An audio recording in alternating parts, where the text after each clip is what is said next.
News, ಇದು ನಿಮ್ಮ ಧ್ವನಿ.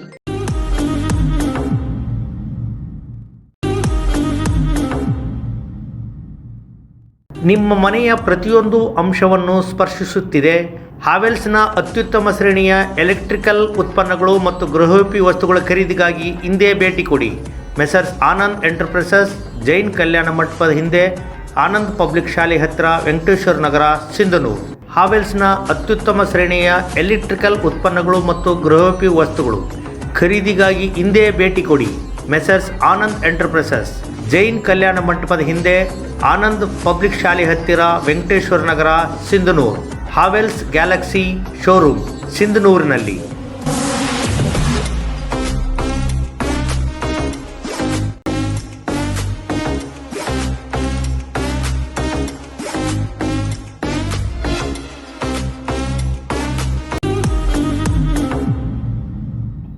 ನಮಸ್ಕಾರ.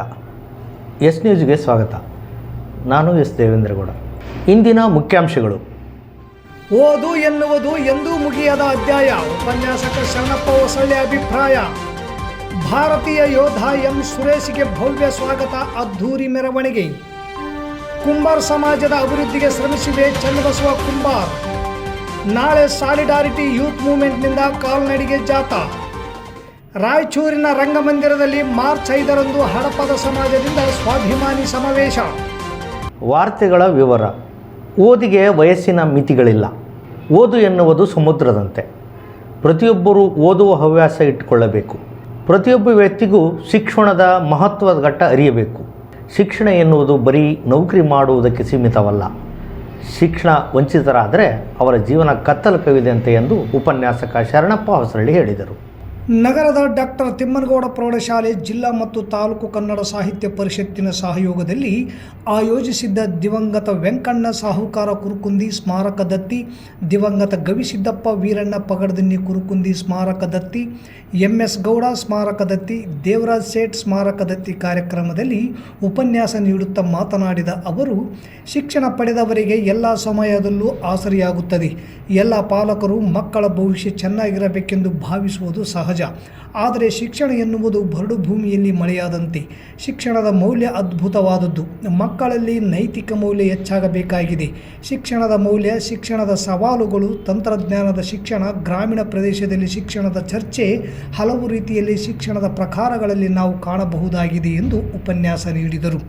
ತತ್ವ ಪದಕಾರ ನಾರಾಯಣಪ್ಪ ಮಾಡಿಸಿರುವಾರ್ ಕಾರ್ಯಕ್ರಮ ಉದ್ಘಾಟಿಸಿ ಮಾತನಾಡಿ, ಎಲೆಮರೆಕಾಯಿಯಂತಿರುವ ಜಿಲ್ಲೆ ಮತ್ತು ತಾಲೂಕಿನ ಕಲಾವಿದರನ್ನು ಗುರುತಿಸಿ ಗೌರವಿಸುವ ಕಾರ್ಯ ಸಿಂಧನೂರು ತಾಲೂಕು ಕನ್ನಡ ಸಾಹಿತ್ಯ ಪರಿಷತ್ತು ಮಾಡಿಕೊಂಡು ಬಂದಿರುವುದು ನೋಡಿದರೆ ನಮಗೆ ಬಹಳಷ್ಟು ಖುಷಿಯಾಗಿದೆ. ಪ್ರತಿ ತಿಂಗಳು ಕವಿಗೋಷ್ಠಿಯನ್ನು ಮಾಡುವ ಮೂಲಕ ಹೊಸ ಕವಿಗಳಿಗೆ ಸ್ಫೂರ್ತಿದಾಯಕವಾಗಿದೆ ಎಂದರು. ಮುಖ್ಯ ಅತಿಥಿಗಳಾಗಿ ಹೊನ್ನನಗೌಡ ಬೆಳಗುರ್ಕಿ, ನಿರ್ಪದೆಪ್ಪ ಜೋಳದರಾಶಿ ವಕೀಲರು, ವಿಜಯ್ ಕುಮಾರ್ TS, ದಯಾನಂದ ಹಿರೇಮಠ್, ಮಲ್ಲನಗೌಡ, ವೀರೇಶ್ ಹೊಸಮನಿ ಉಪಸ್ಥಿತರಿದ್ದರು. ಕಾರ್ಯಕ್ರಮದ ಅಧ್ಯಕ್ಷತೆಯನ್ನು ಪಂಪಯ್ಯ ಸ್ವಾಮಿ ಸಾಲಿಮಠ್ ಅಂತರ್ಗಂಗಿ ವಹಿಸಿದ್ದರು. ನಿಮ್ಮ ವಯಸ್ಸಿಗೆ ಮೊಬೈಲ್ ಬೇಕಿಲ್ಲ, ಬಳಸಬೇಡ್ರಿ. ಅದು ಬ್ಯಾಡ ಅಂದಿಲ್ಲ, ನಾನು ಪೂರ ಈಗ ಬ್ಯಾಡ ಅಂದಿಲ್ಲ. ಯಾಕಂದ್ರೆ ನಾನು ಬಳಸ್ತೀನಿ. ಈಗ ನಾನು ಮೊಬೈಲ್ ಇಟ್ಕೊಂಡು ಬಂದು ನಿಮ್ಗೆ ಮೊಬೈಲ್ ಮುಟ್ಟಬೇಡ್ರಿ ಅಂದರೆ ನನ್ನಂಥ ದಡ್ಡ ಯಾರು ಇರಲ್ಲ ಈ ಜಗತ್ತಿನೊಳಗೆ. ಯಾವಾಗ ಬಳಸ್ಬೇಕಂದ್ರೆ ಅದರ ಬಗ್ಗೆ ಪೂರ್ಣವಾಗಿ ನಿಮಗೆ ತಿಳಿದಾಗ ಬಳಸ್ಬೇಕಾದ್ರೆ. ಈಗ ನನಗೆ ಗೊತ್ತು, ಈಗ ಇದನ್ನು ನಾ ಬಳಸೋದ್ರಿಂದ ನಾನು ಕೆಟ್ಟೋಗಲ್ಲ. ಈಗ ನಮ್ಮ ತಂದೆ ತಾಯಿಗೆ ಯಾವಾಗಾದರೂ ಭಯನೇ. ಫೋನ್ ಯಾವಾಗ ಕೊಟ್ಟರು ಭಯನೇ. ಸಣ್ಣ ಮಕ್ಕಳಿದ್ದಾಗ ಫೋನ್ ಕೊಟ್ಟರೆ ಫೋನ್ ಕೆಡುತ್ತನ್ನ ಭಯ. ಸಣ್ಣ ಮಕ್ಕಳಿದ್ದಾಗ ಫೋನ್ ಕೊಟ್ಟರೆ ಫೋನ್ ಕೆಡುತ್ತಂತ ಭಯ. ದೊಡ್ಡ ಮಕ್ಕಳು ಆದ್ಮೇಲೆ ಫೋನ್ ಕೊಟ್ರೆ ಮಕ್ಕಳು ಕೆಡ್ತಾವಂತ ಭಯ. ಒಂದು ತತ್ವ ಪದವನ್ನು ನಾನು ನಿಮ್ಮನ್ನು ಪ್ರಸ್ತುತಪಡಿಸ್ತಾ ಇದ್ದೀನಿ. ಒಳ್ಳೆಯ ಕೆಲಸಕ್ಕೆ ನಿನ್ನ ಮನಸ್ಸಿರಲಿ, ಜಗದ ಜನರು ನಿನಗೆದುರಾಗಲಿ, ಆತ್ಮಬಲವು ನಿನ್ನಲ್ಲಿರಲಿ, ಗುರಿ ಸಾಧನೆಗೆ ನಿನ್ನೊಲವಿರಲಿ, ಸರ್ವರು ಸಹಿಸದ ಸಾವಿರ ನುಡಿಯಲ್ಲಿ ಸಾಧಿಸುವ ಛಲ ನಿನ್ನಲ್ಲಿ ಹೆಚ್ಚಲಿ. ಭಾರತೀಯ ಸೇನೆಯಲ್ಲಿ ಸೇವೆ ಸಲ್ಲಿಸಿ ನಿವೃತ್ತಿಯಾಗಿ ಇಂದು ನಗರಕ್ಕೆ ಬಂದ ಯೋಧ ಎಂ ಸುರೇಶ್ ಅವರನ್ನು ಸಾರ್ವಜನಿಕರು, ಸಂಘ ಸಂಸ್ಥೆಗಳು, ವಿವಿಧ ರಾಜಕೀಯ ಪಕ್ಷಗಳ ಮುಖಂಡರು ಅದ್ದೂರಿಯಾಗಿ ಸ್ವಾಗತಿಸಿ ಸನ್ಮಾನ ಮಾಡಿ ಮೆರವಣಿಗೆ ಮಾಡಿದರು. ನಗರದ 31ನೇ ವಾರ್ಡಿನ ಎಂ ಸುರೇಶ್ ತಂದೆ ಹನುಮಂತ ಇವರು ಭಾರತೀಯ ಸೇನೆಯಲ್ಲಿ ಸುಮಾರು 21 ವರ್ಷಗಳ ಕಾಲ ದೇಶದ ನಾನಾ ಗಡಿ ಭಾಗಗಳಲ್ಲಿ ಯೋಧನಾಗಿ ಭಾರತಾಂಬೆ ಸೇವೆ ಮಾಡಿ ಇಂದು ನಗರಕ್ಕೆ ಆಗಮಿಸಿದ್ದರು. ನಗರದ ಜೈ ಜವಾನ್ ಜೈ ಕಿಸಾನ್ ಜನಪರ ಜಾಗೃತ ಸೇವಾ ಸಮಿತಿ, ಕರ್ನಾಟಕ ತಾಲೂಕಾ ಸಮಿತಿ, ವಿವಿಧ ಪಕ್ಷಗಳ ಸಂಘ ಸಂಸ್ಥೆಗಳ ಮುಖಂಡರು ನಗರದ ಪ್ರವಾಸಿ ಮಂದಿರದಲ್ಲಿ ನಿವೃತ್ತ ವೀರಯೋಧ ಎಂ ಸುರೇಶ್ ತಂದೆ ಹನುಮಂತ ಇವರಿಗೆ ಆತ್ಮೀಯವಾಗಿ ಸನ್ಮಾನ ಮಾಡಿ ಪ್ರವಾಸಿ ಮಂದಿರದಿಂದ PWD ಕ್ಯಾಂಪಿನ ತನಕ ಅದ್ಧೂರಿಯಾಗಿ ಮೆರವಣಿಗೆ ಮಾಡಲಾಯಿತು. ಕಾಂಗ್ರೆಸ್ ಮುಖಂಡರಾದ ಶಿವನಗೌಡ ಗೊರೆಬಾಳ್, ವನಸಿರಿ ಫೌಂಡೇಶನ್ ಅಧ್ಯಕ್ಷರಾದ ಅಮರೇಗೌಡ ಮಲ್ಲಾಪುರ್, ಮಲ್ಲಿಕಾರ್ಜುನ್ ಪಲ್ಲೇದ್, ನಾಗರಾಜ್ ಗೌಡ ಸಿಂಗಾಪುರ, ಯೋಧರಾದ ರುದ್ರಪ್ಪ ತುಂಬೆದ್, ಮಾಜಿ ಯೋಧರಾದ ವೀರೇಶ್ ಯಾದವ್, ಸಂತೋಷ್ ನಾಗರಾಜ್ ತುರ್ವಿಹಾಳ್, ಅಮರೇಶ್ ಹಡಪದ್ ಸೇರಿದಂತೆ ಸಾರ್ವಜನಿಕರು ಮೆರವಣಿಗೆಯಲ್ಲಿ ಭಾಗವಹಿಸಿದ್ದರು. ಎಲ್ಲ ಸೈನಿಕರ ಪರವಾಗಿ ಮತ್ತು ಇಲ್ಲಿ ಜೈ ಜವಾನ್ ಜೈ ಕಿಸಾನ್ ಸಂಘಟನೆಯ ಪರವಾಗಿ ಮತ್ತು ಇನ್ನಿತರ ವನಶ್ರೀ ಸ್ನೇಹಿತ ಅಮರೇಗೌಡ ಮಲ್ಲಾಪುರ್ ವನಶ್ರೀ ಮತ್ತು ಎಲ್ಲ ವಿದ್ಯಾರ್ಥಿಗಳ ಪರವಾಗಿ ತಮ್ಮೆಲ್ಲರಿಗೂ ಕೂಡ ಮತ್ತೊಮ್ಮೆ ಪ್ರೀತಿಯ ಸ್ವಾಗತವನ್ನು ಮಾಡಿಕೊಳ್ಳುತ್ತಾ, ಕುಂಬಾರ ಸಮಾಜದ ಬೆಳವಣಿಗೆಗಾಗಿ ನಾನು ಹಗಲು ಇರುಳು ಶ್ರಮಿಸುವುದಾಗಿ ಕುಂಬಾರ ಸಮಾಜದ ನೂತನ ಜಿಲ್ಲಾಧ್ಯಕ್ಷರಾದ ಚನ್ನಬಸವ ಕುಂಬಾರ ಅಲುಗ್ನೂರ್ ಹೇಳಿದರು. ನಗರದ ಪತ್ರಿಕಾ ಭವನದಲ್ಲಿ ಇಂದು ಕರೆದ ಸುದ್ದಿಗೋಷ್ಠಿಯಲ್ಲಿ ಮಾತನಾಡಿದ ಅವರು, ಜಿಲ್ಲೆಯ ಸಮಾಜದ ಬಂಧುಗಳು ಸಭೆ ಸೇರಿ ನನ್ನನ್ನು ಸಮಾಜದ ಜಿಲ್ಲಾಧ್ಯಕ್ಷರನ್ನಾಗಿ ಅವಿರೋಧವಾಗಿ ಆಯ್ಕೆ ಮಾಡಿದ್ದಕ್ಕೆ ಸಮಾಜದ ಗುರು ಹಿರಿಯರಿಗೆ ಹೃತ್ಪೂರ್ವಕ ಅಭಿನಂದನೆಗಳನ್ನು ಸಲ್ಲಿಸುವುದಾಗಿ ಹೇಳಿದರು. ನನ್ನ ಮೇಲೆ ವಿಶ್ವಾಸ ನಂಬಿಕೆ ಇಟ್ಟು ಜಿಲ್ಲಾಧ್ಯಕ್ಷರನ್ನಾಗಿ ಅವಿರೋಧವಾಗಿ ಆಯ್ಕೆ ಮಾಡಿದ್ದು ನಿಮ್ಮ ನಂಬಿಕೆ ವಿಶ್ವಾಸಕ್ಕೆ ಕಪ್ಪು ಚುಕ್ಕಿ ಬಾರದಂತೆ ನಡೆದುಕೊಂಡು ಇಡೀ ಸಮಾಜವನ್ನು ಒಗ್ಗಟ್ಟು ಮಾಡಿ ಎಲ್ಲರನ್ನು ವಿಶ್ವಾಸಕ್ಕೆ ತೆಗೆದುಕೊಂಡು ಹೋರಾಟ ಮಾಡುವ ಮೂಲಕ ಸರ್ಕಾರದ ಸೌಲಭ್ಯಗಳನ್ನು ಸಮಾಜದ ಜನರಿಗೆ ಒದಗಿಸಿಕೊಡುವ ಪ್ರಾಮಾಣಿಕ ಪ್ರಯತ್ನ ಮಾಡುತ್ತೇನೆ ಎಂದರು. ನಾನು ಜಿಲ್ಲಾಧ್ಯಕ್ಷನಾದ ಮೇಲೆ ಜಿಲ್ಲೆಯಾದ್ಯಂತ ತಿರುಗಾಡಿ ತಾಲೂಕಾ ಸಮಿತಿ ಹೊಸ ಅಧ್ಯಕ್ಷರನ್ನು ನೇಮಕ ಮಾಡುತ್ತೇನೆ. ಈಗ ಸಿಂಧನೂರು ತಾಲೂಕು ನೂತನ ಅಧ್ಯಕ್ಷರನ್ನಾಗಿ ಮಲ್ಲಿಕಾರ್ಜುನ್ ಕುಂಬಾರ್, 3 ಮೈಲ್ ಕ್ಯಾಂಪ್ ಗೌರವ ಅಧ್ಯಕ್ಷರಾಗಿ ಲಕ್ಷ್ಮಣ್ ಎಡಗಿನಾಳ್, ಉಪಾಧ್ಯಕ್ಷರಾಗಿ ವೀರೇಶ್ ಗೊಬ್ಬರ್ಕಲ್, ಪ್ರಧಾನ ಕಾರ್ಯದರ್ಶಿ ವಾಮದೇವ ಹರಟೆನೂರು, ಖಜಾಂಚಿಯಾಗಿ ಅಮರೇಶ್ ದಿದ್ದಗಿ, ಸಹ ಕಾರ್ಯದರ್ಶಿಯಾಗಿ ಕವಿ ಬಸವರಾಜ ಹರಳಹಳ್ಳಿ, ಸಂಘಟನಾ ಕಾರ್ಯದರ್ಶಿ ಹೆಡಗಿನಾಳ್ ವೆಂಕೋಬ, ಗೌರವ ಸಲಹೆಗಾರರಾಗಿ ಹರಟೆನೂರು ಬಸವರಾಜ್, ಪರ್ವತಪ್ಪ ಸೇರಿದಂತೆ ಗೌರವ ಸಲಹೆಗಾರರಾಗಿ ಹರಟೆನೂರು ಬಸವರಾಜ್, ಪರ್ವತಪ್ಪ ಮಲ್ಲಾಪುರ್ ಸೇರಿದಂತೆ ಇನ್ನಿತರ ಸದಸ್ಯರನ್ನು ನೇಮಕ ಮಾಡಲಾಯಿತು. ನೂತನ ಪದಾಧಿಕಾರಿಗಳು ಸಮಾಜದ ಜನರಿಗಾಗಿ ಹೋರಾಟ ಮಾಡುವ ಮೂಲಕ ಸರ್ಕಾರದ ಸೌಲಭ್ಯಗಳನ್ನು ಕೊಡಿಸುವ ಪ್ರಯತ್ನ ಮಾಡುವಂತೆ ಜಿಲ್ಲಾಧ್ಯಕ್ಷರಾದ ಚನ್ನಬಸವ ಕುಂಬಾರ್ ಅಲುಗ್ನೂರ್ ಅವರು ಸಲಹೆ ನೀಡಿದರು. ಸಮಾಜದ ಮುಖಂಡರಾದ ಆದಪ್ಪ ಕುಂಬಾರ್, ಅಮರೇಶಪ್ಪ ಅರ್ಲಹಳ್ಳಿ, ದೊಡ್ಡಬಸಪ್ಪ ಸಾಲ್ಗುಂದ, ಅಮರೇಶ್ ಸಿಂಧನೂರ್, ವೀರಭದ್ರಪ್ಪ ಸೋಮಲಾಪುರ್, ಮಹಂತಪ್ಪ ಪಗರ್ದಿನಿ ಸೇರಿದಂತೆ ಅನೇಕರಿದ್ದರು. ಜುಲೈನಲ್ಲಿ ಬಂದು ಭೇಟಿಯಾಗ್ರಿ. ಜುಲೈನಲ್ಲಿ ನಾವು ನಿಗಮನ ನಿಮ್ಮ ಸಮಾಜದ ಯಾರೋ ಅಧ್ಯಕ್ಷರು ಮಾಡಬೇಕು ಅಂತ ಅವ್ರು ಹೇಳಿದ್ರು. ನಿಗಮ ರಚನೆ ಮಾಡಿದ್ರೆ ಆಮೇಲೆ ನಮ್ಮ ಸಮಾಜದ ಪ್ರಾಧಿಕಾರನೂ ಮಾಡಿದ್ದಾರೆ. ಸಮಾಜ ನಿಗಮದ ಪ್ರಾಧಿಕಾರನೂ ಇದೆ. ಆದರೆ ಈಗ ಅದಕ್ಕೆ 20 ಕೋಟಿ ರೂಪಾಯಿ ಶಾಂಕ್ಷನ್ ಆಗಿದೆ. ಅದನ್ನು ಸ್ಟಾಪ್ ಆಗಿದೆ. ನಮ್ಮ ಸಮಾಜದ ಯಾರು ಒಬ್ಬರು ಡೈರೆಕ್ಟರ್ ಇಲ್ಲ, ಅಧ್ಯಕ್ಷರಿಲ್ಲ. ಅದು ಮಾಸೂರಲ್ಲಿ ಸರ್ವಜ್ಞನ ಹುಟ್ಟೂರು ಹಾವೇರಿ ಜಿಲ್ಲೆ ಗ್ರಾಮದಲ್ಲಿ ಸರ್ವಜ್ಞನ ಪ್ರಾಧಿಕಾರನೂ ನಮ್ಮ ಒತ್ತಡದಲ್ಲಿ ಆಗಿದೆ. ಅದು ಈಗೇನಂದ್ರೆ ಅದನ್ನು ಚಾಲನೆಯಲ್ಲಿ ಇಲ್ಲ, ಸ್ಟಾಪ್ ಮಾಡಿದ್ದೀವಿ. ಅದು ನಾವು ಹೇಳಿದಾಗ ಕೆಲಸ ಆಗಿಲ್ಲ. ದೇಶದ ಜನಸಂಖ್ಯೆಯಲ್ಲಿ ಯುವಕರ ಪಾಲು ಹೆಚ್ಚಿದೆ. ಯುವಕರು ದುಶ್ಚಟಗಳಿಂದ ದೂರ ಇರಬೇಕು, ಆರೋಗ್ಯದ ಕಡೆ ಗಮನ ಹರಿಸಬೇಕು, ಯಾವುದಕ್ಕೂ ಎದೆಗುಂದದೆ ಸ್ವಾವಲಂಬಿ ಬದುಕು ಕಟ್ಟಿಕೊಳ್ಳಬೇಕು, ಈ ಕಡೆ ಗಮನ ಹರಿಸಬೇಕು ಎಂದು ಸಾಲಿಡರಿಟಿ ಯೂತ್ ಮೂವ್ಮೆಂಟ್ನಿಂದ ನಾಳೆ ನಗರದ ಶಹರ್ ಪೊಲೀಸ್ ಠಾಣೆಯಿಂದ ಕ್ರೀಡಾಂಗಣವರೆಗೆ ಕಾಲ್ನಡಿಗೆ ಜಾಥಾ ಹಮ್ಮಿಕೊಂಡಿದ್ದು, ಯುವಕರು ಕಾಲ್ನಡಿಗೆ ಜಾಥಾದಲ್ಲಿ ಭಾಗವಹಿಸಬೇಕೆಂದು ಅಧ್ಯಕ್ಷ ಡಾಕ್ಟರ್ ವಸೀಂ ಮನವಿ ಮಾಡಿದ್ದಾರೆ. ನಮ್ಮ ದೇಶದಲ್ಲಿ 142 ಕೋಟಿ ಜನಸಂಖ್ಯೆ ಇದ್ದು ಅದರಲ್ಲಿ 67 ಕೋಟಿಯಷ್ಟು ಯುವಕರಿದ್ದಾರೆ. ಇದು ಆಶಾದಾಯಕ ಬೆಳವಣಿಗೆಯಾಗಿದ್ದು ಪ್ರಪಂಚದಲ್ಲಿ ಅತಿ ಹೆಚ್ಚು ಯುವಕರನ್ನು ತುಂಬಿದ ರಾಷ್ಟ್ರ ಭಾರತವಾಗಿದೆ. ಇಂದು ಯುವಕರು ಹಲವಾರು ಸಮಸ್ಯೆ ಮತ್ತು ತೊಂದರೆಗಳಿಗೆ ಸಿಲುಕಿದ್ದಾರೆ. ನಿರುದ್ಯೋಗ, ಬಡತನ, ಮದ್ಯಪಾನ, ಡ್ರಗ್ಸ್ ಹಾಗೂ ಆರೋಗ್ಯದ ಸಮಸ್ಯೆಗಳು ಮತ್ತು ಮಾನಸಿಕ ಒತ್ತಡಗಳಿಗೆ ಒಳಗಾಗುತ್ತಿದ್ದಾರೆ. ಇಂತಹ ಪರಿಸ್ಥಿತಿಯಲ್ಲಿ ಯುವಕರು ಎದೆಗುಂದದೆ ತಮ್ಮ ಜೀವನವನ್ನು ತಾವೇ ಸೃಷ್ಟಿಸಿಕೊಳ್ಳುತ್ತಾ ಸ್ವಾವಲಂಬಿ ಬದುಕಿನ ಕಡೆಗೆ ಹಾಗೂ ವ್ಯಾಪಾರ ಉದ್ಯಮದ ಕಡೆಗೆ ಅಣಿಯಾಗುತ್ತಿದ್ದಾರೆ. ಆದರೂ ಇಂದಿನ ಯುವಕರಿಗೆ ಮಾರ್ಗದರ್ಶನದ ಅವಶ್ಯಕತೆ ಇದ್ದು, ಈ ಉದ್ದೇಶಕ್ಕಾಗಿ ಸಾಲಿಡಾರಿಟಿ ಯೂತ್ ಮೂವ್ಮೆಂಟ್ ಸಿಂಧನೂರು ಘಟಕದ ವತಿಯಿಂದ ಮಾರ್ಚ್ 3/3/2024 ಭಾನುವಾರದಂದು ಶಹರ ಪೊಲೀಸ್ ಠಾಣೆಯಿಂದ ತಾಲೂಕು ಕ್ರೀಡಾಂಗಣದವರೆಗೆ ಕಾಲ್ನಡಿಗೆಯನ್ನು ಹಮ್ಮಿಕೊಂಡಿದೆ. ಕಾರಣ ತಾವೆಲ್ಲರೂ ಈ ಕಾಲ್ನಡಿಗೆ ಜಾಥಾಕ್ಕೆ ಆಗಮಿಸಿ ಸಹಕರಿಸಿ ಯಶಸ್ವಿಗೊಳಿಸಬೇಕೆಂದು ಸಾಲಿಡಾರಿಟಿ ಯೂತ್ ಮೂವ್ಮೆಂಟ್ ಅಧ್ಯಕ್ಷರಾದ ಡಾಕ್ಟರ್ ವಸೀಂ ಅಹಮದ್ ಮನವಿ ಮಾಡಿಕೊಂಡಿದ್ದಾರೆ. ಹಡಪದ ಸಮಾಜದಿಂದ ಮಾರ್ಚ್ 5ರಂದು ರಾಯಚೂರಿನ ಜಂಬಲ್ದಿನ್ನಿ ರಂಗಮಂದಿರದಲ್ಲಿ ಸಮಾಜದ ಸ್ವಾಭಿಮಾನಿ ಸಮಾವೇಶ ಹಾಗೂ ಜಿಲ್ಲಾ ಪದಾಧಿಕಾರಿಗಳ ಪದಗ್ರಹಣ ಕಾರ್ಯಕ್ರಮವನ್ನು ಹಮ್ಮಿಕೊಳ್ಳಲಾಗಿದೆ ಎಂದು ಸಮಾಜದ ಹಿರಿಯರಾದ ಎಚ್.ಜಿ. ಹಂಪಣ್ಣ ಅವರು ಹೇಳಿದರು. ನಗರದ ಪತ್ರಿಕಾ ಭವನದಲ್ಲಿ ಸುದ್ದಿಗಾರರೊಂದಿಗೆ ಮಾತನಾಡಿದ ಅವರು, ಈ ಕಾರ್ಯಕ್ರಮಕ್ಕೆ ಅನ್ನದಾನಿ ಭಾರತಿ ಅಪ್ಪಣ್ಣ ಮಹಾಸ್ವಾಮಿಗಳು, ಇಮ್ಮಡಿ ಸಿದ್ದರಾಮೇಶ್ವರ ಸ್ವಾಮಿಗಳು, ಸಿದ್ದರಾಮಾನಂದಪುರಿ ಸ್ವಾಮಿಗಳು, ವರದಾನೇಶ್ವರ ಸ್ವಾಮಿಗಳು ಹಾಗೂ ಮಹಂತ ಸ್ವಾಮೀಜಿ ಮುದುಗಲ್ ಆಗಮಿಸಲಿದ್ದಾರೆ. ಈ ಕಾರ್ಯಕ್ರಮದ ಅಧ್ಯಕ್ಷತೆ ಜಿಲ್ಲಾ ಅಧ್ಯಕ್ಷ ಗದ್ದೆಪ್ಪ ಎಂ ಜಕ್ಕೇರಮಡು, ಉದ್ಘಾಟಕರಾಗಿ ಸಚಿವರಾದ ಶರಣಪ್ರಕಾಶ್ ಪಾಟೀಲ್, ಶಿವರಾಜ್ ತಂಗಡಗಿ, ಎನ್.ಎಸ್. ಬೋಸರಾಜು ಸೇರಿದಂತೆ ಅನೇಕ ವಿವಿಧ ಸಮಾಜದ ಮುಖಂಡರು ಪಾಲ್ಗೊಳ್ಳಲಿದ್ದಾರೆ ಎಂದರು. ಈ ಸಂದರ್ಭದಲ್ಲಿ ಹಡಪದ ಸಮಾಜ ತಾಲೂಕಾಧ್ಯಕ್ಷ ಭೀಮಣ್ಣ ಬೆಳಗುರ್ಕಿ, ಈರಣ್ಣ, ರಾಜಚಂದ್ರಪ್ಪ, ನಾಗರತ್ನ, ರೇಣುಕ, ಶರಣಪ್ಪ, ಸಿದ್ದು ಮಾಡ್ಸಿರ್ವಾರ್, ದೊಡ್ಡಪ್ಪ ಕಳಮಳಿ, ಶರಣಪ್ಪ ಕಂದಕೂರ್, ಅಮರೇಶ್ ಭೋಗಾಪುರ್ ಸೇರಿದಂತೆ ಅನೇಕರಿದ್ದರು.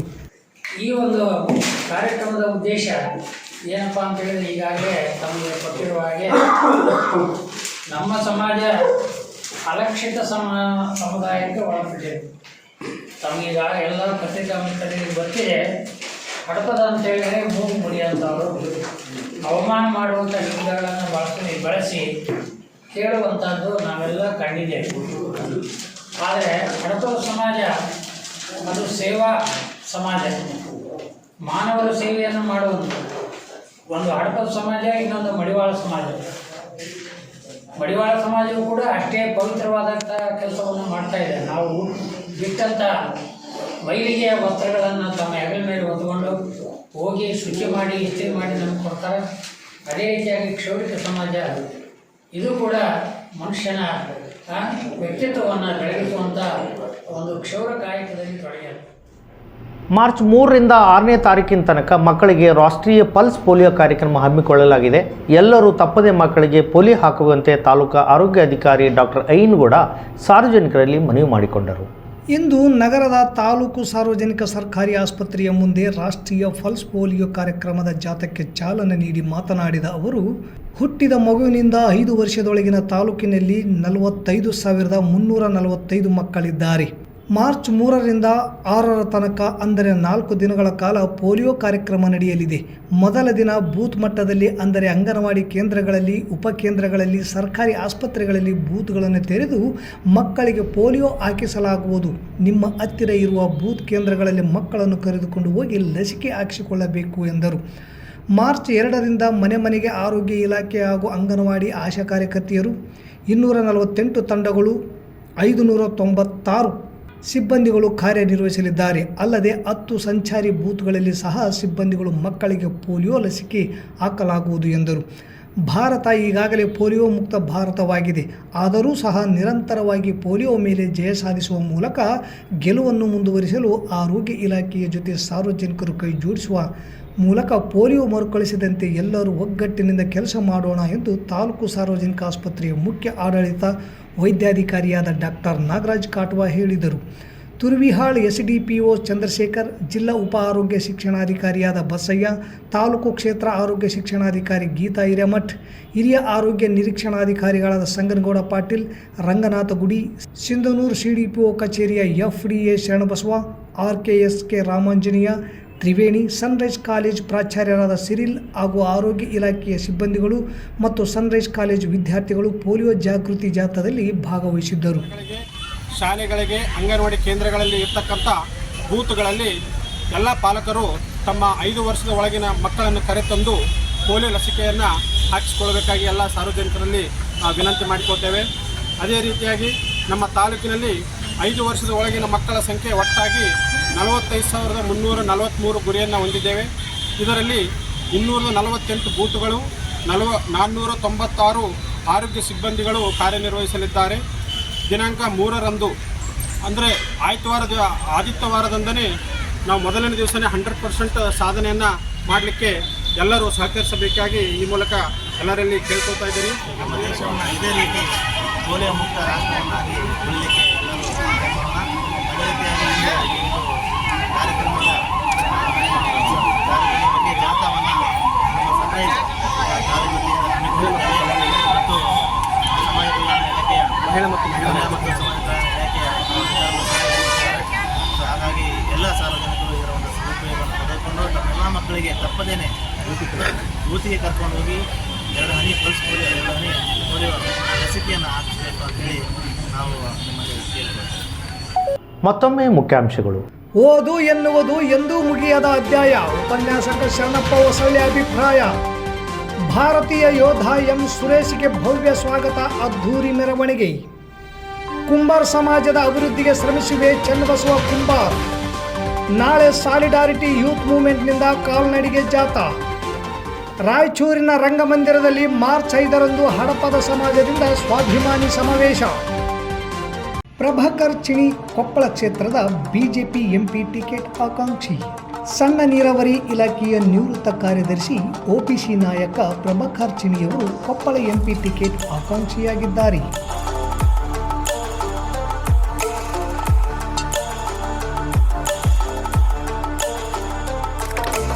ಕುಪ್ಪಾರ್ ಸಮಾಜದ ನಾಯಕರಾಗಿರುವ ಚಿಣಿಯವರಿಗೆ ಟಿಕೆಟ್ ನೀಡಲು ಬಿಜೆಪಿ ಕಾರ್ಯಕರ್ತರ ಒತ್ತಡವೂ ಹೆಚ್ಚಾಗಿದೆ. ಕ್ಷೇತ್ರದ ತುಂಬ ಇವರ ಹೆಸರು ಕೇಳಿಬರುತ್ತಿದೆ. ಕುಷ್ಟಗಿ ವಿಧಾನಸಭಾ ಸದಸ್ಯರಾದ ದೊಡ್ಡನಗೌಡ ಪಾಟೀಲ್ ಗೆಲುವಿನ ಹಿಂದೆ ಪ್ರಭಾಕರ್ ಚಿಣಿಯವರ ಪಾತ್ರ ಹೆಚ್ಚಿದೆ. ಕ್ಷೇತ್ರದ ತುಂಬ ಸಕ್ರಿಯರಾಗಿರುವ ಚಿಣಿಯವರಿಗೆ ಅಪಾರ ಅಭಿಮಾನಿ ಬಳಗವಿದೆ. ಸಮಾಜದ ಬೆಂಬಲವೂ ಇದೆ. ಇಲಾಖೆಯ ಸಾಧನೆಯಲ್ಲಿ ಇವರ ಶ್ರಮವಿದೆ. ಏತ ನೀರಾವರಿ ಯೋಜನೆಗಳಿಗೆ ಅತ್ಯಂತ ಹೆಚ್ಚಿನ ಒತ್ತು ನೀಡಿ ಅವುಗಳ ಯಶಸ್ವಿಗೊಳಿಸುವಲ್ಲಿ ಇವರ ಪಾತ್ರ ಅಪಾರವಾದುದು. ಯಶಸ್ವಿ ನೌಕರ ಯಶಸ್ವಿ ನಾಯಕನಾಗುತ್ತಾನೆ ಎನ್ನುವುದು ಇವರ ಅಭಿಮಾನಿಗಳ ಅಭಿಪ್ರಾಯ. ಕೊಪ್ಪಳ ಬಿಜೆಪಿಯ ಜಿಲ್ಲಾಧ್ಯಕ್ಷರು, ಕಾರ್ಯಕರ್ತರು, ಅಭಿಮಾನಿಗಳು, ಸಾರ್ವಜನಿಕರು ರಾಜ್ಯಾಧ್ಯಕ್ಷರಿಗೆ ಪ್ರಭಾಕರ್ ಚಿಣಿಯವರಿಗೆ ಟಿಕೆಟ್ ನೀಡಲು ಮನವಿ ಮಾಡಿದ್ದಾರೆ. ಕೊಪ್ಪಳ ಕ್ಷೇತ್ರದಲ್ಲಿ ಒಬಿಸಿ ಮತಗಳು ಹೆಚ್ಚು ಪ್ರಮಾಣದಲ್ಲಿದ್ದು ಇಲ್ಲಿಯವರೆಗೆ ಒಬಿಸಿ ಅಭ್ಯರ್ಥಿಗಳೇ ಇವರಿಗೆ ಆರಿಸಿ ಬಂದಿದ್ದಾರೆ. ಹಾಗಾಗಿ ಈ ಬಾರಿ ಬಿಜೆಪಿ ಟಿಕೆಟ್ ಒಬಿಸಿ ಅಭ್ಯರ್ಥಿಯನ್ನೇ ಹಾಕಬೇಕು ಎನ್ನುವ ಕೂಗು ಇದೆ. ಚಿಣಿಯವರು ಅಕ್ಟೋಬರ್ 30ರಂದು ತಮ್ಮ ಸೇವೆಯಿಂದ ನಿವೃತ್ತಿ ಹೊಂದಿದ್ದು ಸರ್ಕಾರ ಇವರ ತಾಂತ್ರಿಕ ಪ್ರಬುದ್ಧತೆ ಸೆಳೆದುಕೊಳ್ಳಲು ಮುಂದಾದರೆ ಇವರಿಂದ ಇನ್ನಷ್ಟು ಉತ್ತಮ ಕಾರ್ಯಗಳನ್ನು ನಿರೀಕ್ಷಿಸಬಹುದು. ಪಕ್ಷ ಟಿಕೆಟ್ ನೀಡಿದರೆ ಎಲ್ಲರ ವಿಶ್ವಾಸ ಪಡೆದು ಗೆಲ್ಲುತ್ತೇನೆಂಬ ವಿಶ್ವಾಸವಿದೆ ಎನ್ನುತ್ತಾರೆ BJP ticket ಆಕಾಂಕ್ಷಿ Prabhakar ಚಿಣಿಯವರು.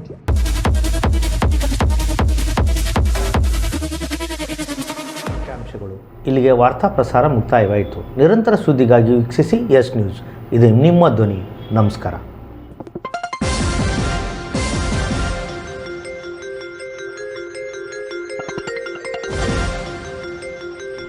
S news, ಇದು ನಿಮ್ಮ ಧ್ವನಿ.